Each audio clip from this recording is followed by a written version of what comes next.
Bonjour à tous, je suis au Gabon, à Port-Gentil.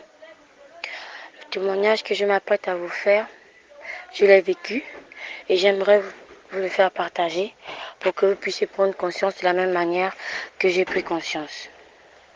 Tout d'abord, moi je suis une fille qui aime beaucoup les réseaux sociaux.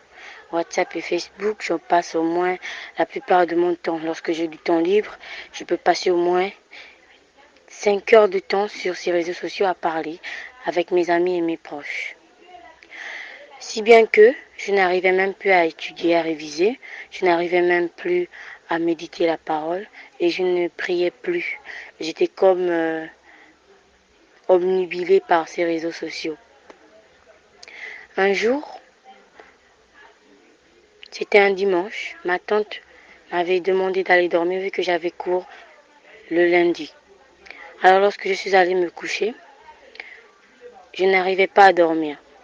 J'avais une insomnie. Je me retournais. J'ai passé 1 heure de temps sur mon lit à me retourner parce que je n'arrivais pas à dormir. Et tout d'un coup,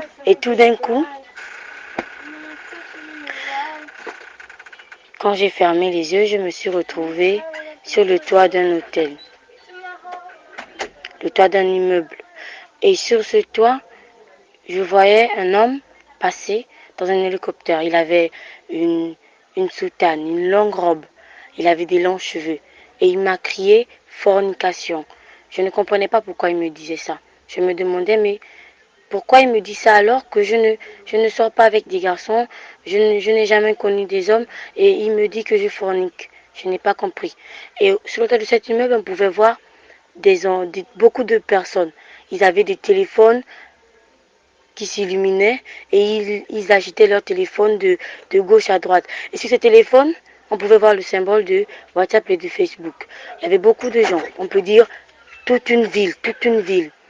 Et tout d'un coup, quand j'ai fermé les yeux, je me suis retrouvée dans ma chambre sur mon lit. Et lorsque j'ai ouvert les yeux, j'étais comme paralysée. Ma petite sœur avait les pieds sur moi. Elle me paralysait. Je n'arrivais plus à bouger. J'ai paniqué. Je me demandais, mais qu'est-ce qui se passe? Qu'est-ce qui se passe? Tout d'un coup, j'ai entendu une voix qui a tonné et qui a crié, qui est-ce? Je ne comprenais pas. Et une autre voix, c'était aussi la voix d'un homme qui a dit, c'est ta fille, Sarah. Sarah, Sarah. Il a répété mon nom 3 fois. Et à la 3e fois, j'ai commencé à m'étouffer. Je convulsais, je n'arrivais plus à respirer.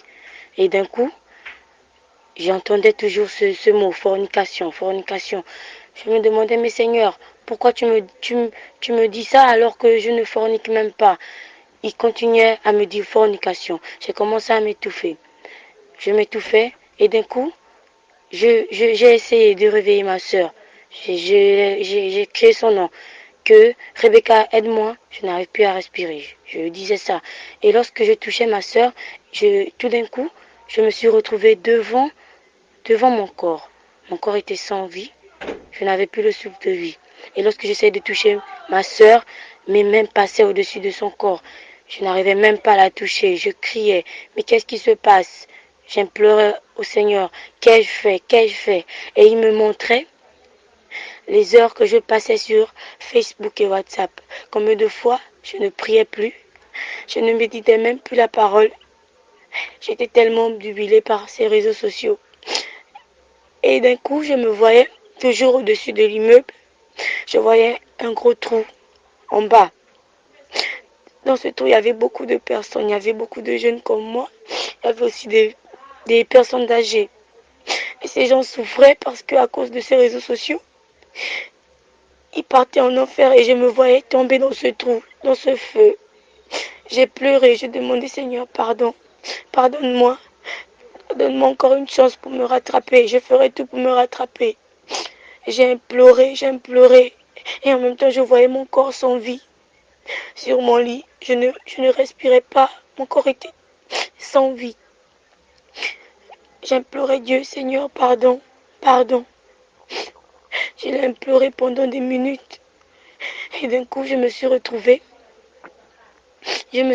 sur mon lit. Et pendant que tout ça se passait, je ne rêvais même pas. J'étais éveillée. Et pendant que j'avais les yeux ouverts, je pouvais subir tout cela. Lorsque je me suis retrouvée sur mon lit, j'ai vu mes frères et sœurs qui étaient à côté de moi, qui étaient en train de dormir. Et j'ai commencé à pleurer parce que je savais qu'à cause de ça, j'ai failli aller en enfer à cause de ça. Le message que je veux vous faire passer aux jeunes et même aux plus âgés, que tout cela, ce n'est pas bon parce qu'on dit dans la parole de Dieu, tout nous est donné, mais tout ne nous est pas utile. Que l'on peut passer un peu de temps sur les réseaux sociaux en se disant que non, ça ne va pas prendre de temps, mais ça nous absorbe et on oublie le temps que l'on passe dessus. On oublie la réalité.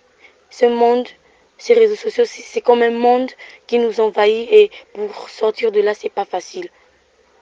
Lorsque cette voix m'a dit qui est-ce, c'était comme si, aux yeux de Dieu, je n'existais plus. J'avais disparu parce que le péché que je faisais tout le temps en, en l'oubliant lui qui fait tant de choses pour moi, à cause de ça, j'étais comme devenue invisible à ses yeux. Et lorsqu'il m'a crié qui est-ce, il ne me connaissait plus. Et je savais que à partir de cet instant, c'était l'enfer qui m'attendait. Alors, je vous demande, s'il vous plaît, pour ne pas aller en enfer, je ne dis pas ça pour vous effrayer, mais s'il vous plaît, arrêtez les réseaux sociaux. C'est pas bien. C'est vrai que c'est pour communiquer, qu'on a des parents qui sont en étranger et tout, des amis, mais ne passons pas plus de temps qu'il n'en faut sur les réseaux sociaux, parce que c'est vraiment pas bien. Toutes ces personnes, je pouvais voir toute une ville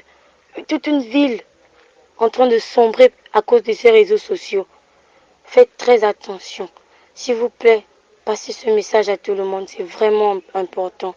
C'est vraiment important. Je n'aimerais pas qu'une autre personne puisse subir cela. Parce que je vous assure que c'est pas vraiment la joie de voir son propre corps sans vie et de se dire que l'on est mort. Et de se dire encore que là, c'est l'enfer qui nous attend. Il y a quelqu'un qui m'avait dit un jour que il n'y a pas de peur pour les enfants de Dieu. Les enfants de Dieu n'ont pas peur de la mort.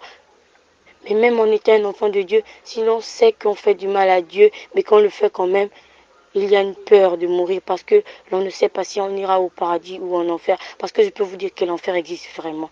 Alors s'il vous plaît, écoutez vraiment attentivement ce message et passez-le à tous vos amis, à toutes vos connaissances et vos parents parce que c'est vraiment important. Et merci vraiment de m'avoir écouté.